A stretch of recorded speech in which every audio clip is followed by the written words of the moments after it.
24 апрельдә православие динен тотучылар олы бәйрәм Пасханы билгеләп үтәчәкләр. Бу бәйрәмнең үзенә хас традицияләре бар. Олы көнгә дип йомыркалар буйлар, куличлар пешереп әзерләнәләр. Бездә яшәүче Зоя Лыскова да бу изге бәйрәмгә алдан ук әзерләнә. Йомыркаларны элекке гадәт буенча табигый ысул белән суган кабыгында мона. Раньше буялар не было, менә бу шылуха буялар инде. Суган кабыгы белән ия. Менә шундый хәзер дә бара, менә миңа 84 яшь була, 100 көне. Хәзер шул җыла бетмәй.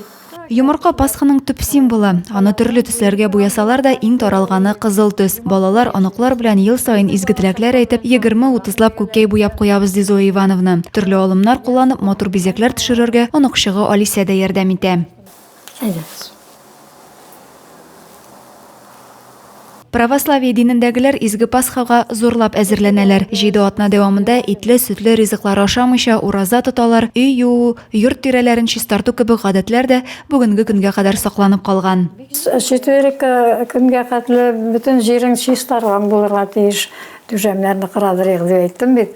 Кәҗәләр шул түшәмнәрен кырып, бияннәрен кырып җуып, бөтен кирләреңне нәрсә бар, бөтенесен җуып бетерергә кирәк, шторларыңны җуып бетләп белергә кирәк, вистәрләреңне белергә кирәк. Вот шундый чистый четверг, шундый называется. Шатлык белән тулы якты бәйрәм көнне православие халкы бер-берсенә бүләкләр бирә, изге теләкләр тели. Адилә Бөрханова, Александр Тимофеев, Зей хәбәрләре.